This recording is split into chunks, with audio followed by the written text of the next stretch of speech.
Friday 24 फरवरी 1978। Joseph शॉन्स उस दिन plummet national forest के रिमोट बैकरोड्स एक्सप्लोर कर रहा था। वो पूरा दिन अपनी वॉक्सवैगन के अंदर इन सुनसान रास्तों के चक्कर लगाता रहा। उसका इरादा था कि वो कल यहाँ पर अपनी फैमिली के साथ आकर एक अच्छी सी पिकनिक मना सके, लेकिन नेचर के अपने प्लान्स थे। शाम तकरीबन 5:30 बजे रैपिड डिटेरिएटिंग वेदर कंडीशंस के बीच उसकी गाड़ी एक रिमोट आइसोलेटेड माउंटेन पर फंस जाती है। ये जगह सिविलाइजेशन से कई माइल्स दूर थी। आसपास मदद का नामो निशान तक नहीं था और वक्त धीरे धीरे जोसेफ के खिलाफ जा रहा था। आखिरकार जोसेफ अपनी गाड़ी से बाहर निकलता है और उसे धक्का देकर यहाँ से निकालने की कोशिश करता है, लेकिन उसे बिल्कुल भी अंदाजा नहीं था कि अगले कुछ पल उसकी जिंदगी का रुख मोड़ने वाले थे। गाड़ी को निकालने के लिए की जाने वाली फिजिकल एक्सर्शन अचानक मेडिकल कंडीशन में बदल जाती है। जोसेफ को हार्ट अटैक आ जाता है, लेकिन शायद इससे भी ज्यादा टेरिफाइंग बात यह थी कि यह सब हुआ भी एक ऐसी जगह पर जहां पे मदद का आसपास नामो निशान तक मौजूद नहीं था। दर्द से लड़ता हुआ जोसेफ अपनी गाड़ी के अंदर जाके बैठ जाता है। अब उसके पास सिर्फ एक ऑप्शन था और वो था वेट करना। कुछ देर बाद अंधेरे के इस समुद्र में एक रोशनी उभरती हुई नजर आती है। दूर एक रास्ते पर 2 हेडलाइट्स दिखाई देती हैं और ऐसा मालूम होता था कि इन हेडलाइट्स के सामने एक औरत, एक बच्चा और 2 आदमी जोसेफ की तरफ चलते आ रहे हैं। ये लोग आपस में बातें कर रहे थे and for a moment it look like help had finally arrived. Joseph excitement में अपनी गाड़ी से बाहर निकलता है और हेल्प हेल्प चिल्लाने लगता है।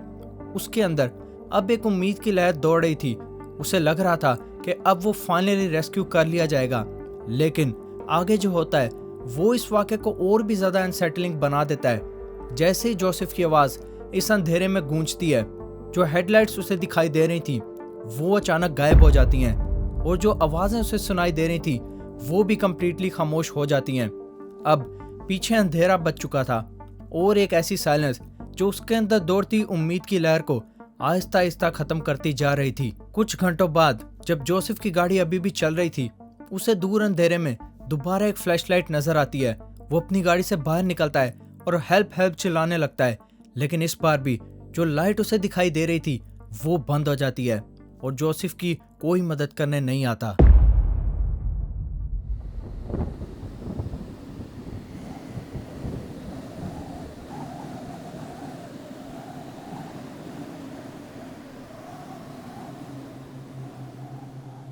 कुछ घंटे बीत जाते हैं, लेकिन इस दफा जोसेफ की मुश्किलें और भी ज्यादा बढ़ने वाली थी, क्योंकि जिस गाड़ी के अंदर वो बैठा था उसका फ्यूल कंप्लीटली खत्म हो जाता है और जोसेफ की गाड़ी बंद हो जाती है। लेकिन फॉर्चुनेटली अब उसकी तबीयत इतनी संभल चुकी थी कि वो पैदल चल के एक ऐसे कैबिन के पास जा सके जो यहाँ से 8.5 माइल्स दूर था।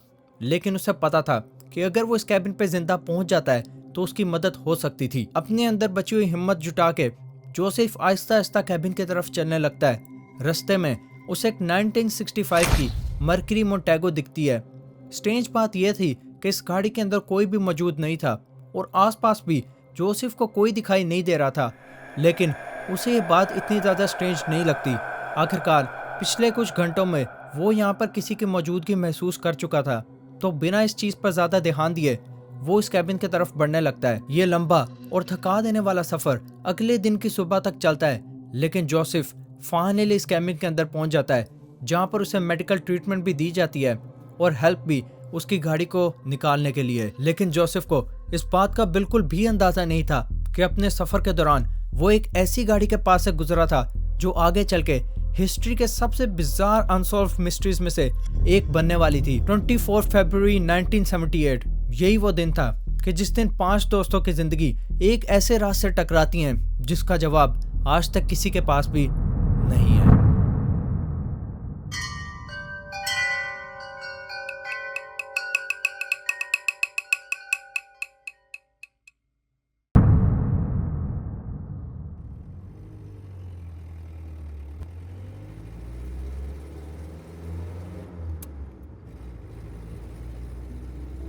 तीस साल का जैक मेडूगा यूबा सिटी कैलिफोर्निया के चक्कर लगा रहा था। उसका इरादा था कि अपने दोस्तों को पिक करके चिको स्टेट बास्केटबॉल गेम देखने जा सके। उसके साथ था 29 साल का विलियम स्टर्लिंग, 24 साल का जैक हुएट, 32 साल का थेडोर वीहर और 25 साल का गैरी मैथियस। ये पांचों दोस्त इतने ज्यादा करीब थे कि लोग उन्हें एक ही नाम से बुलाते थे, द बॉयज। उस रात पांचों दोस्त काफी ज्यादा एक्साइटेड थे, बस ये बास्केटबॉल गेम देखने के लिए नहीं बल्कि इसलिए भी क्योंकि कल उनकी अपनी एक बास्केटबॉल गेम थी जो उन्हें खेलनी थी। यहाँ पर एक छोटी सी इंफॉर्मेशन मैं तुम्हारे साथ शेयर करना चाहता हूँ। ये पांच दोस्त the boys mild intellectual disability से सफर कर रहे थे। इस बीमारी के अंदर व्यक्ति की सोचने समझने की क्षमता बाकी लोगों से थोड़ी सी कम होती है। एंड इसी बात को दिमाग में रखते हुए आगे तुम इस पूरी स्टोरी को सुनना, और इसी के साथ द बॉयज का सफर बास्केटबॉल गेम देखने के लिए स्टार्ट हो जाता है। उनके आगे 1 घंटे की ड्राइव थी। पूरे रास्ते बातें चलती रहीं बास्केटबॉल गेम के बारे में और इस बारे में भी कि वो कल किस तरह खेलने वाले हैं। मीनवाइल इन पांचों दोस्तों के पेरेंट्स इनके बास्केटबॉल ड्रेस ऑलरेडी सेट करके घर पे रख देते हैं। हर चीज ठीक चल रही थी, हर चीज स्मूथ चल रही थी और ये पांचों दोस्त फाइनली बास्केटबॉल गेम देखने पहुंच जाते हैं। और खुशकिस्मती की बात यह थी कि ये जिस टीम को सपोर्ट कर रहे थे वो टीम जीत भी जाती है और ये पांच दोस्त सेलिब्रेट करने का डिसाइड करते हैं। गेम को देखने के बाद ये पांचों दोस्त कन्वीनियंस स्टोर पर जाते हैं और कुछ खाने पीने की चीजें लेते हैं, जैसे कि एक स्नीकर बार्स, एक मिल्क बॉटल और कुछ पाइस। और यहीं से ये केस एक ऐसा टर्न लेने वाला था जो इन्वेस्टिगेटर्स को आज भी परेशान करता है। चीजें खरीदने के बाद ये पांचों दोस्त वापस अपनी गाड़ी के अंदर आके बैठ जाते हैं। अंडर नॉर्मल कंडीशंस उन्हें साउथ की तरफ जाना चाहिए था। उनका रास्ता कंप्लीटली स्ट्रेट था, उन्हें हाईवे पकड़ के सीधा अपनी सिटी के अंदर जाना था, लेकिन किसी वजह से वो साउथ की जगह नॉर्थ की तरफ जाना स्टार्ट कर देते हैं। ऐसा रास्ता जो इन पांचों में से पहले किसी ने भी नहीं देखा था। गाइज यहाँ पर एक और चीज मैं तुमसे क्लियर करना चाहता हूँ कि जिस रास्ते से इनको वापस घर जाना था वो कंप्लीटली स्ट्रेट था। ऐसा बिल्कुल भी नहीं हो सकता कि वो किसी तरह इस रास्ते को कंफ्यूज कर लें, क्योंकि जिस रास्ते से उनको घर जाना था वो उस रास्ते से कंप्लीटली डिफरेंट था जिस रास्ते पर वो चले गए थे। और ये रास्ता काफी ज्यादा खतरनाक था और यहाँ पर स्नो भी पड़ी हुई थी। जब उनकी गाड़ी स्नो के अंदर फंस जाती है उसके बाद उनके साथ क्या होता है ये आज तक किसी को भी नहीं पता। हम बस इतना जानते हैं कि कुछ देर बाद वो अपनी गाड़ी से बाहर निकलते हैं और अंधेरे में चलना स्टार्ट कर देते हैं, सीमिंगली नोवेयर। मीनवाइल जोसेफ, जिसका मैंने तुम्हें स्टोरी के बिगिनिंग में बताया था, वो अपनी गाड़ी को फाइनली रेस्क्यू करवा लेता है और उसके अंदर बैठ के वो अपने घर चला जाता है। उसे बिल्कुल भी अंदाजा नहीं था कि at the same time the boys के पेरेंट्स ने ऑलरेडी पुलिस के अंदर रिपोर्ट लिखवा दी है कि उनके बच्चे मिसिंग हो चुके हैं। इन पांचों दोस्तों के पेरेंट्स ने पुलिस को इस बारे में बताया कि ये पांचों बिना बताए कहीं भी नहीं जाते थे और इसी वजह से पुलिस एक काफी बड़ी सर्च लॉन्च कर देती है। इस पूरे इलाके के अंदर एक काफी बड़ी सर्च टीम लॉन्च कर दी जाती है। वो ढूंढते हैं और बस ढूंढते हैं, लेकिन फिर भी उन्हें कुछ भी नहीं मिलता। और इसी के साथ साथ वेदर कंडीशंस इतनी ज़्यादा ख़राब हो चुकी थी कि सर्च टीम के कुछ मेंबर्स भी मिसिंग होना स्टार्ट हो चुके थे और इसी वजह से पुलिस को एक काफ़ी ज़्यादा चैलेंजिंग डिसीजन लेना पड़ा। उन्होंने सर्च को बंद कर दिया और मेरी नज़र में यहीं से इस केस का सबसे बड़ा डाउनफॉल स्टार्ट हो जाता है। कुछ महीनों बाद जब वेदर वापस नॉर्मल हो जाता है तो पुलिस दोबारा से रेस्क्यू स्टार्ट कर देती है और इस बार उन्हें क्विकली इन पांचों दोस्तों की गाड़ी मिल जाती है और इस गाड़ी के अंदर उन्हें कुछ भी नहीं मिलता, ना पांचों दोस्त और ना ही कुछ और। लेकिन इस गाड़ी के अंदर उन्हें कुछ चॉकलेट बार, कुछ मिल्क बॉटल्स और कुछ हाफ ईटन पाइस भी मिलती हैं जो इन दोस्तों ने उस कन्वीनियंस स्टोर से खरीदनी थी। अब पुलिस के पास एक स्टार्टिंग पॉइंट था, वो कार, और यहीं से वो उस रेस्क्यू टीम को एक डायरेक्शन में भेज देते हैं जहां पर उन्हें लगता था कि इन पांचों दोस्तों को कुछ नामो निशान मिल सकता है। मीनवाइल इस केस से कम्प्लीटली अनजान कुछ दोस्त अपनी बाइक को स्नो के अंदर राइड कर रहे थे।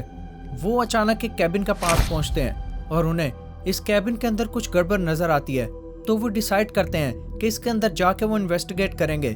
और जैसे ही वो अपनी बाइक से उतरते हैं और उस कैबिन के दरवाजे को खोलते हैं, वो एक ऐसी चीज देखते हैं जिसे देखने की उन्हें बिल्कुल भी उम्मीद नहीं थी। एक डेड बॉडी, और ये डेड बॉडी टेड वीहर की थी, इन पांचों दोस्तों में से एक दोस्त। 4 महीने पहले डिसअपीयर होने वाला टेड वीहर, उसकी बॉडी फाइनली मिल चुकी थी एंड पहली नजर में देख के अंदाजा लगाया जा सकता था कि उसकी बॉडी हेवीली डिकम्पोज हो चुकी है। उसका वेट 80 पाउंड तक गिर चुका है और उसकी कंडीशन काफी ज्यादा रफ लग रही थी। लेकिन फिर इन्वेस्टिगेटर्स की नजर एक काफी स्ट्रेंज चीज पर पड़ती है।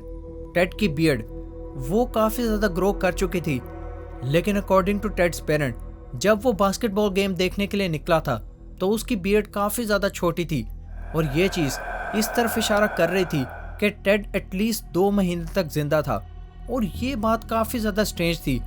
एंड अब मैं तुम्हें एक ऐसी चीज़ बताने वाला हूँ जो इस केस को और भी ज़्यादा ट्विस्टिंग बना देती है। According to postmortem report, Ted की डेथ स्टारवेशन की वजह से हुई थी, लेकिन जब इस कैबिन को इन्वेस्टिगेट किया गया उसके अंदर tons and tons of food मिला। इतना फूड कि अगर ये 5 दोस्त इस कैबिन के अंदर रहते तो कई महीनों तक जिंदा रह सकते थे। तो आखिरकार कैसे टेड की मौत स्टारवेशन की वजह से हो सकती है जब उसके सामने इतना ज़्यादा फूड था एंड वो आसानी से सरवाइव कर सकता था। उसके बाद थी एक और मिस्ट्री, टेड के फुट जो कि काफ़ी ज़्यादा हाइपोथर्मिया का शिकार हो चुके थे, वो कम्प्लीटली ब्लैक हो चुके थे। लेकिन जब इस कैबिन को इन्वेस्टिगेट किया गया तो पता चला कि इस कैबिन के अंदर हीटिंग सिस्टम लगा हुआ था जो परफेक्टली फाइन काम कर रहा था। तो फिर आखिरकार कैसे टेड हाइपोथर्मिया का शिकार हो सकता है? ये मिस्ट्री काफ़ी ज़्यादा ट्विस्टिंग थी, लेकिन आगे सुनो, ये केस और भी ज़्यादा स्ट्रेंज होने वाला है। इन्वेस्टिगेटर्स को जहाँ पर टेड की बॉडी मिली वो उनकी गाड़ी से 19 माइल्स दूर थी और फिर ये केस एक और डार्क टर्न ले लेता है जब उन्हें स्टर्लिंग और जैक मैड्रूगा की बॉडीज पे मिलती हैं। इनकी बॉडीज एक लेक के पास पड़ी हुई थी जो इस कैबिन से 5 माइल्स दूर था। इनकी बॉडीज भी हैवीली डिकम्पोज हो चुकी थी, इतनी ज़्यादा कि उन्हें पहचानना भी मुश्किल हो चुका था। इनकी बॉडीज को एनिमल्स ने चीर फाड़ के खा चुके थे। इस पॉइंट पर इन्वेस्टिगेटर्स को 5 में से 3 दोस्तों की डेड बॉडीज मिल चुकी थी और सब यही होप कर रहे थे कि शायद किसी मिरेकल से उनको बाकी बचे 2 दोस्त जिंदा मिल जाएं। लेकिन इन्वेस्टिगेटर्स तब नाराज हो जाते हैं जब उन्हें चौथे दोस्त जैक व्हाइट की भी बॉडी मिलती है। ये भी काफ़ी ज़्यादा डिकम्पोज हो चुकी थी, लेकिन इस बात ने उनको इतना परेशान नहीं किया जितना इस बात ने किया कि इस बॉडी के पास कुछ आइटम्स भी मिले, जैसे कि ब्लैंकेट्स, एक फ्लैशलाइट और कुछ ऐसे आइटम्स जो कि इस इन्वेस्टिगेशन को और भी ज़्यादा स्ट्रेंज बनाने वाले थे। जब इन्वेस्टिगेटर्स ने देखा तो उन्हें पता लगा कि ये वो आइटम्स हैं जो कि उस कैबिन के अंदर भी पड़े हुए थे, जिसका मतलब ये था कि किसी पॉइंट पर जैक व्हाइट भी टेड के साथ उस कैबिन के अंदर रहा होगा, लेकिन किसी वजह से उसे वहां से निकलना पड़ा होगा। जरा सोच के देखो, 5 दोस्तों की गाड़ी फंस जाती है, वो चलते चलते कैबिन के पास पहुंचते हैं जहां पर खाना है, जहां पर सप्लाईज हैं और जहां पर हीट भी है, लेकिन फिर भी उनमें से एक की मौत स्टारवेशन की वजह से हो जाती है और किसी वजह से बाकी लोग उस कैबिन को छोड़ के वहां से निकल जाते हैं। यहाँ पर 100% सर्वाइवल रेट था गाइस, 100%। अगर वो 5 इस कैबिन के अंदर रहने का डिसाइड करते तो यहाँ पर काफ़ी ज़्यादा चांसेस थे कि उन्हें रेस्क्यू किया जा सकता था। तो फिर आखिरकार क्यों ये लोग उस कैबिन के अंदर से निकले और आहिस्ता आहिस्ता मरना स्टार्ट कर दिए। एंड गाइस, इस टाइम पर सिर्फ एक बंदे की डेड बॉडी नहीं मिली थी और वो था गैरी मिथेस। अब ये पूरी की पूरी इन्वेस्टिगेशन सिर्फ एक बंदे के दम पर जिंदा थी और वो था गैरी मिथेस। आखिरकार वो कहाँ था? ना तो उसकी रिमेन्स मिली थी और ना कोई ऐसा निशान जो बता सके कि गैरी मिथेस आज भी जिंदा है। एंड गाइस, अब मैं तुम्हें एक ऐसी चीज बताने वाला हूँ जो शायद तुम्हारी नजर में इस पूरे के पूरे केस का पर्सपेक्टिव बदल सकती है।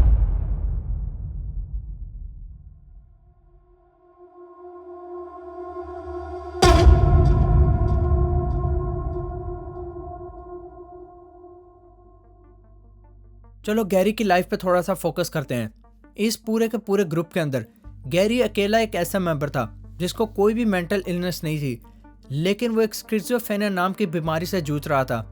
उसके फादर के मुताबिक उसके पुलिस से भी काफ़ी ज़्यादा इनकाउंटर्स रह चुके थे क्योंकि वो काफ़ी ज़्यादा गुस्सीला था, उसे जल्दी से गुस्सा आ जाता था और इसी वजह से वो काफ़ी ज़्यादा परेशानी में रहता था। लेकिन उसके फादर के मुताबिक इस इंसिडेंट से 1 साल पहले वो काफ़ी ज़्यादा ठीक हो चुका था क्योंकि पास्ट में गैरी के पुलिस से एनकाउंटर्स रह चुके थे। इसीलिए काफ़ी लोग आज भी ये मानते हैं कि इस पूरे की पूरी सिचुएशन का मास्टरमाइंड गैरी हिमसेल्फ था, लेकिन इसको बैक करने के लिए एक भी सबूत नहीं था। इसीलिए पुलिस ने गैरी को रूल आउट कर दिया। लेकिन आखिरकार गैरी है कहाँ? ना तो उसकी बॉडी मिली और ना वो आज तक जिंदा स्पॉट किया गया है। चलो गैरी को 1 मिनट के लिए साइड पर करते हैं और एक न्यू थ्योरी को एंटरटेन करते हैं। जरा सोच के देखो, अगर तुम इस सिचुएशन में फंसे थे, तुम अपनी गाड़ी चला रहे हो, तुम्हारे साथ तुम्हारे 4 दोस्त हैं, सभी 25 से 35 साल के बीच में, काफी ज्यादा यंग एंड पॉसिबली स्ट्रॉन्ग। तुम्हारी गाड़ी एक स्नो के अंदर फंस जाती है, तो क्या तुम 1 मिनट के लिए भी अपनी गाड़ी से निकल के उसे निकालने की कोशिश नहीं करोगे? क्या तुम ये बिल्कुल भी नहीं ट्राई करोगे कि तुम्हारी गाड़ी वहां से निकल जाए? एक ऐसी गाड़ी जो अकेले टिकट थी तुम्हारे वहां से एस्केप करने की, तो तुम क्यों ट्राई नहीं करोगे?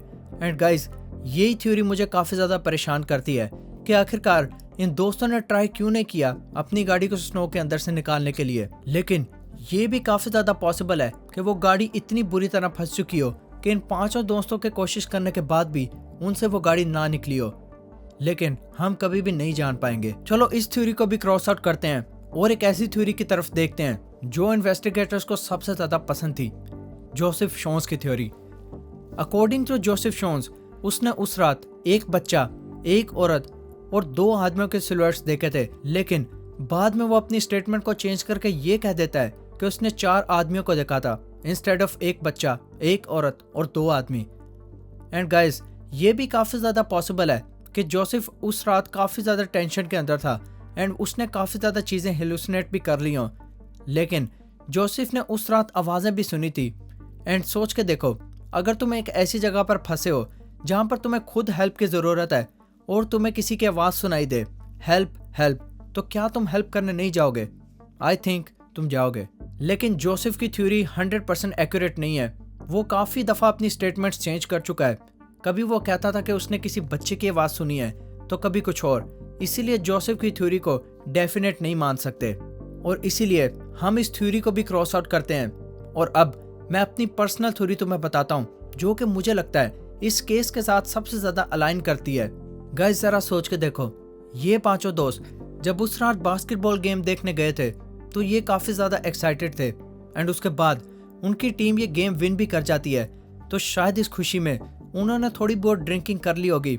उसके बाद वो उस कन्वीनियंस स्टोर पर जाते हैं, वहां से थोड़ा बहुत सामान खरीदते हैं और वहां से निकलते हैं। Instead of going to south they go to north, because वो काफी ज्यादा कंफ्यूज थे, बिकॉज उन्होंने ड्रिंक की हुई थी।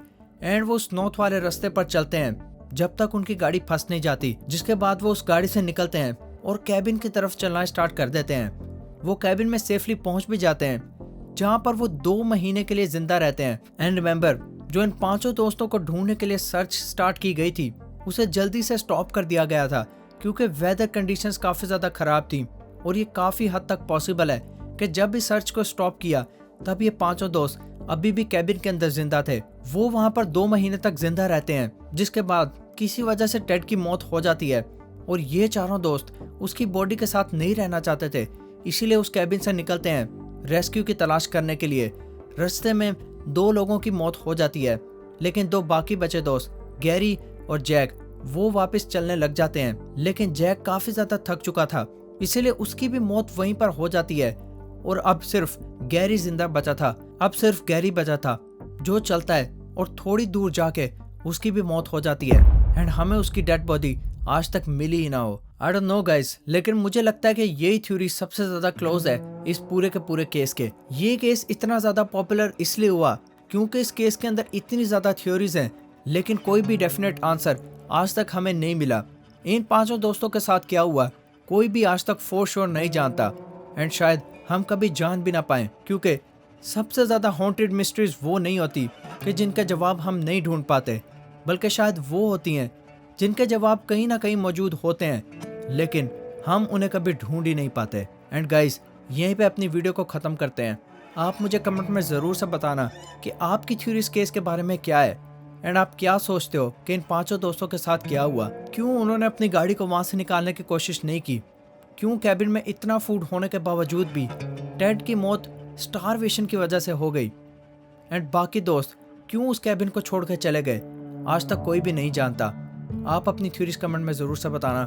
मैं मिलता हूँ आपसे नेक्स्ट वीडियो में। Okay, bye guys, see you letter.